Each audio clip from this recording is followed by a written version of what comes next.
that last sentence that Deacon Brian read, I'd never really thought about it before, but it almost sounds like something that Yoda wrote. Sufficient for a day is its own evil. People don't talk that way. The last Mass, I started off by pointing out to folks, in case they hadn't noticed, that the snow's gone. And of course, yeah, okay, some weather appreciators out there. And of course, after Mass, had a couple people come up to me that were from Twin Falls, and no, I wasn't exactly right. But, you know, there's hope. There are signs, folks, because the Major League Baseball teams have started playing their spring training games.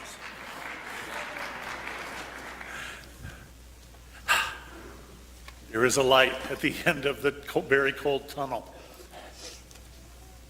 Spring training is a time when the players who have maybe in the off season just kind of let their training lapse, or they've gotten lazy, or they've forgotten some of the fine points of their skills. It's where they come together and they try to start fine-tuning that again so that they can be the best player that they can be for the regular season. We as church, we have our own spring training. We call it Lent. But the purpose is meant to be the same. We are called to get our focus back. We are called to take a look at what are some of the bad habits that have crept into my life over the last several months, without sometimes my even being aware. What are some of the ways that maybe I have grown spiritually lazy? Or more importantly, that I have spiritually compromised myself, made the little rationalizations. Well, this isn't that bad. Lent is the time when we're called to come away from that. And that's, Jesus said, no one can serve two masters. You cannot serve God and wealth. Well, maybe our issue is wealth. Maybe it's something else. It's very interesting that we have this gospel this weekend, and only last Thursday in his Mass homily, Pope Francis, he said something startling. In essence, he said, those who proclaim themselves and show themselves to be Catholic, but aren't living a Christian life, it would be better off if they were an atheist. That's pretty strong. He gave as an example someone who would say, I'm very Catholic. I always go to Mass.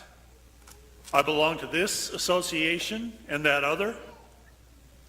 But my life is not Christian. I don't pay what is just to my employees. I exploit people. I'm dirty in the way I do business. I launder money. A double life.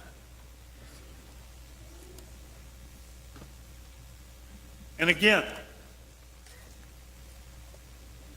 how many of us, maybe not necessarily in finances, although it might be that way, How many of us are living that double life? We have that side of our actions that we hope nobody else sees or finds out about. Whether it's in a relationship, whether it's in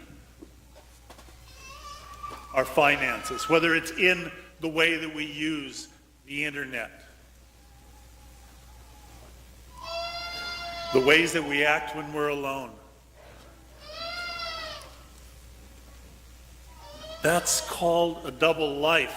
It's been called having your feet in two different worlds. And Jesus said, you can't serve two masters. Because if you're worried about not being found out about your one life or your one world, you can't focus as well on the life that God is calling you to. And so Lent calls us to be honest with ourselves. Okay?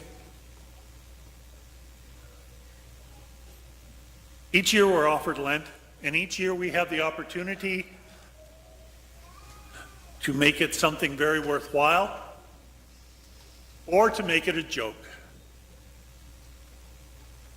and basically worthless.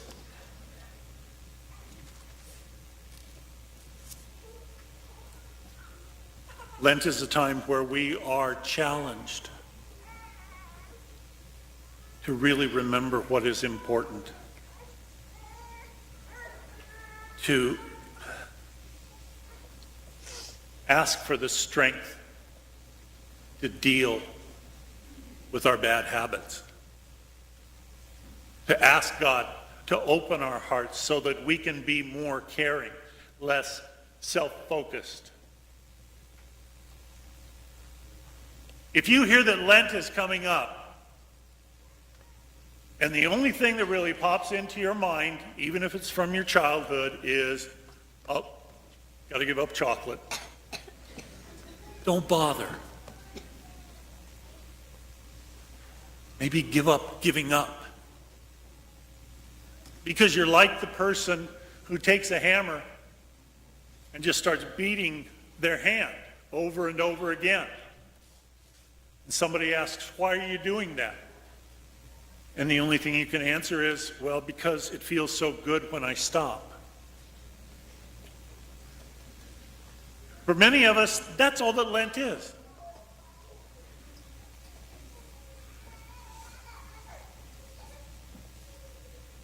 You cannot serve God and wealth or power or selfishness, no matter how we rationalize it. And that is the reason for the prayer and the fasting and the works of charity. So that we will stop, not have business as usual, go into spring training, so that when we come out of Lent and we get to Easter, we are ready to be closer to God. God offers us so much. But the thing is, God offers us so much that if we're going to accept it, we have to have both hands and our heart free and ready to receive. When God has so much to offer us and we say, well, Lord, I got all these over here, so give me just a little bit, we miss out. We're the ones that lose. This is one of my favorite stories. A young carpenter married a building contractor's daughter. Soon after, the contractor decided that he'd help the career of his new son-in-law. He said, son, I don't want you to start at the bottom of this construction business as I did. I want you to go out to my job site and build the most tremendous house this town has ever seen. Put the best of everything in it. Make it a show place.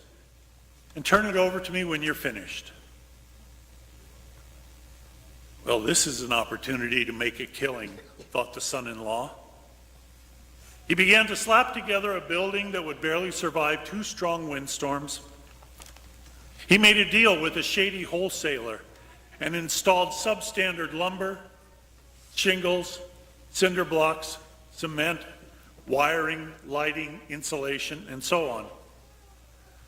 But he always billed for the best materials. The 2 cheats split the profits from their deception. In short order, the son-in-law presented his father-in-law with the keys to the newly finished house. Is it a tremendous showplace of the newest and best materials, as I asked? Inquired the father-in-law. It sure is, Dad, answered the son-in-law. Is it the finest house ever built, son? You betcha, Dad.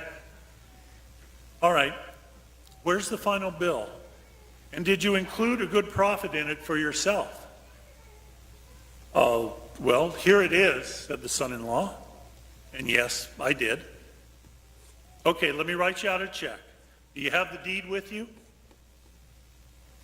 As he accepted the deed, the father-in-law said, I didn't tell you why I wanted that house to be the best house ever built. The fact is, I wanted it to be something special that I could give to you and my daughter to show how much I love you. Here, take the deed and the keys. Go live in that show place. It's yours now. Go live in the house you built or yourself. The young man slinked away, shattered and frustrated. He thought he was getting rich at his father-in-law's expense by shaving money here and there with inferior materials and various shortcuts. But in the end, he only cheated himself.